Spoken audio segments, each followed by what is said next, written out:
রাক্ষসটি যখনই লোকটির ওপর আক্রমণ করতে যাচ্ছিল তখনই অদ্ভুত কিছু ঘটল।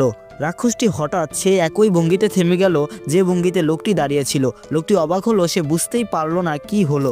সে ধীরে ধীরে নিজের হাত নিচে নামানোর চেষ্টা করলো এবং রাক্ষসটিও ঠিক একই কাজটি করলো। কৌতূহলবশত সে আবার চেষ্টা করলো, আর এবার তার নিশ্চিত বিশ্বাস হলো যে রাক্ষসটি তার প্রতিটি গতিবিধি নকল করছে। তার প্রতিটি পদক্ষেপ রাক্ষসটি পুনরাবৃত্তি করছে। এটা বুঝতে পেরে লোকটি ভাবলো এটাই তাকে হারানোর সুযোগ। সে একটা কৌশল তৈরি করলো। সে ধীরে ধীরে রাক্ষসটির দিকে এগিয়ে গেল। এরপর হঠাৎ দ্রুত তার হাতটি সরালো, যার ফলে রাক্ষসটি তার নিজের তরবারি দিয়ে নিজেকেই বিদ্ধ করলো। কিন্তু এখানেই শেষ নয়। সে তার বাঁ হাতটি তুললো এবং তরবারিটিকে রাক্ষসটির পেটের ভেতর ঠেলে দিল। রাক্ষসটির যন্ত্রণায় চিৎকার করে লোকটির সামনে হাঁটু গেড়ে বসে পড়লো।